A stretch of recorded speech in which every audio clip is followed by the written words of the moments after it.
والصلاة والسلام على سيد الأنبياء والمرسلين وعلى آله وأصحابه أجمعين. أما بعد فأعوذ بالله من الشيطان الرجيم. بسم الله الرحمن الرحيم. واركعوا مع الراكعين.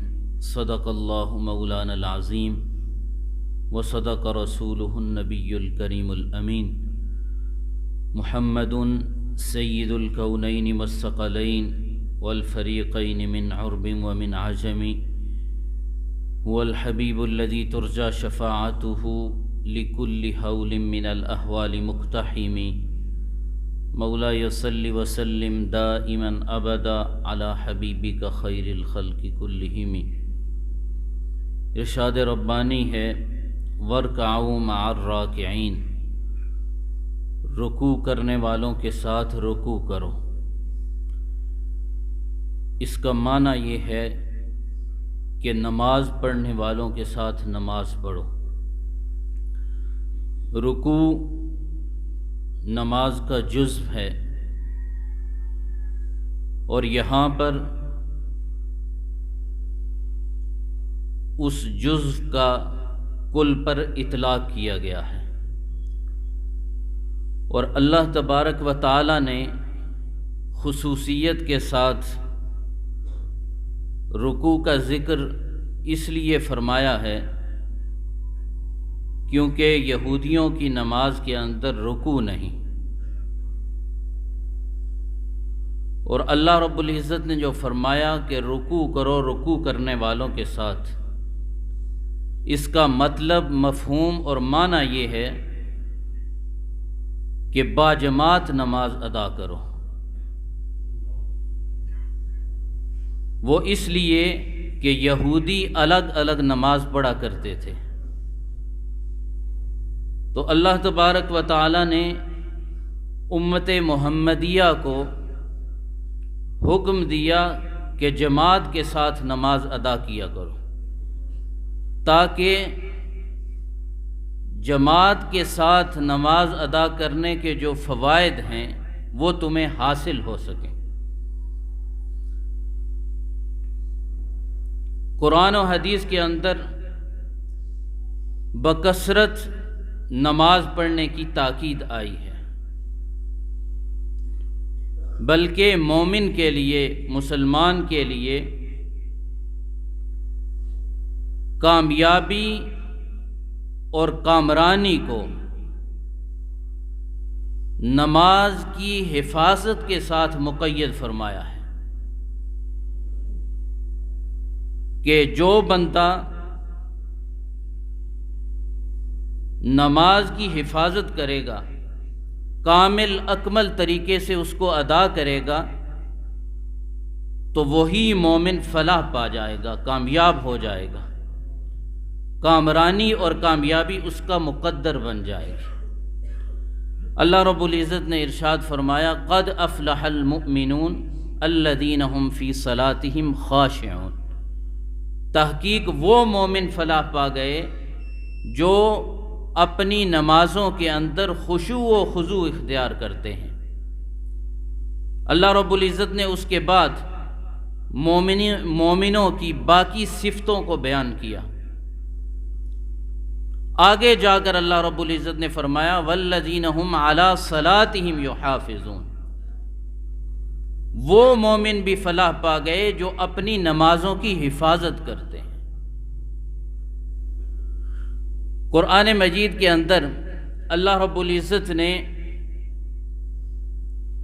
نماز سے اور صبر سے مدد مانگنے کا حکم دیا ہے.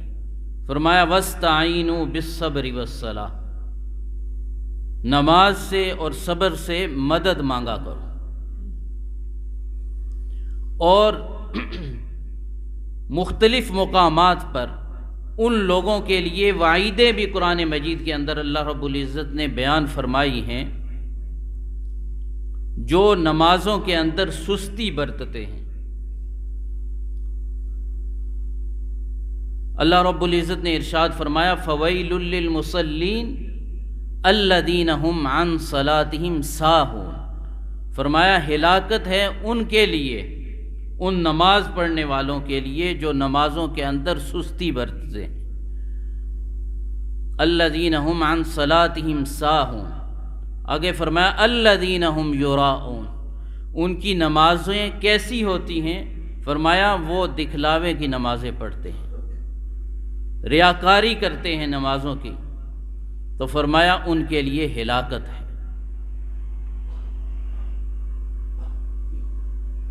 حضرت سیدنا ابن عباس رضی اللہ تعالی عنہما اس آیہ مبارکہ کی تفسیر کے اندر فرماتے ہیں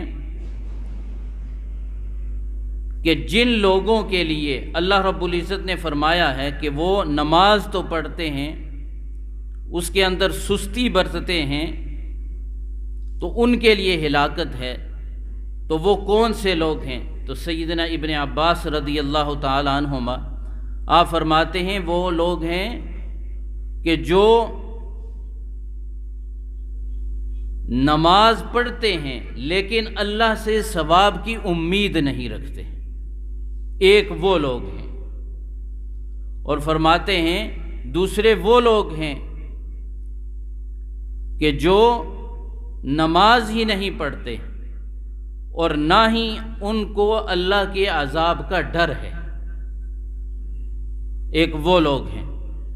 اور فرمایا کہ تیسرے وہ لوگ ہیں کہ جو نماز تو پڑھتے ہیں لیکن ان کی نماز کامل نماز نہیں ہوتی، مکمل نماز نہیں ہوتی، اس کے اندر رکوع و سجود صحیح طریقے سے ادا نہیں کرتے، فرمایا وہ لوگ ہیں۔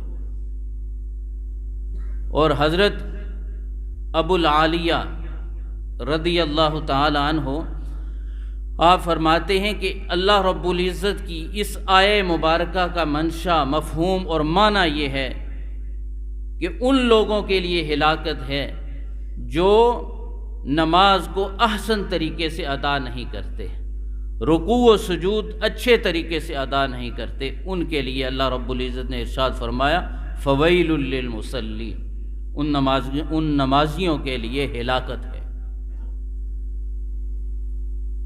قرآن مجید فرقان حمید کے اندر اللہ رب العزت نے ایک جگہ فرمایا فخلف من بعدهم خلف اضاعوا الصلاة واتبعوا الشہوات فسوف یلقون غیا، کہ اچھے لوگوں کے بعد ایسے لوگ پیدا ہوں گے جو نمازوں کو ضائع کریں گے، اضاعوا الصلاة، نمازوں کو ضائع کر دیں گے، واتبعوا الشہوات، پھر اس کے بعد وہ خواہشات کی پیروی کے اندر لگ جائیں گے، فسوف یلقون غیا، ان کا ٹھکانہ اور ان کا انجام بھی اللہ رب العزت نے بتا دیا، فرمایا دوزخ کے اندر ان کو جھونک دیا جائے گا۔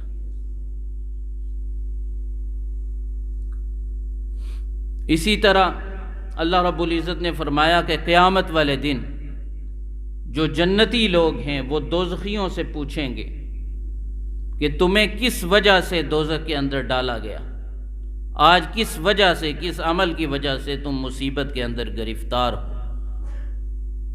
تو وہ کہیں گے، اللہ رب العزت ارشاد فرماتے ہیں ما سلککم فی سقر، کہ جو جنتی لوگ ہیں وہ دوزخیوں سے پوچھیں گے کہ تم کس وجہ سے دوزخ کے اندر ڈالے گئے ہو؟ قالوا لم نک من المصلین ولم نک نطعم المسکین، وہ آگے سے ان کو جواب دیں گے کہ ہم دنیا کے اندر رہ کر نماز نہیں پڑھا کرتے تھے اور نہ ہی ہم مسکینوں کو کھانا کھلایا کرتے تھے، آج اس وجہ سے اللہ رب العزت نے ہمیں اس مقام پر پہنچایا ہے۔ حضرت سیدنا عبداللہ ابن مسعود رضی اللہ تعالی عنہ آپ فرماتے ہیں کہ جو شخص یہ چاہتا ہے خوشی کی حالت کے اندر اور اسلام کی حالت کے اندر وہ اللہ سے ملاقات کرے اور اللہ رب العزت اس سے راضی ہو، اسے چاہیے کہ جب اذانیں دی جائیں تو اس کے بعد وہ اپنی نمازوں کی حفاظت کرے، تو وہ جب اللہ رب العزت سے ملاقات کرے گا تو خوشی کی حالت کے اندر ہوگا، اور اسلام کی حالت کے اندر ہوگا۔ اللہ رب العزت ہمیں سمجھنے کی، عمل کرنے کی توفیق عطا فرمائے۔ وما علینا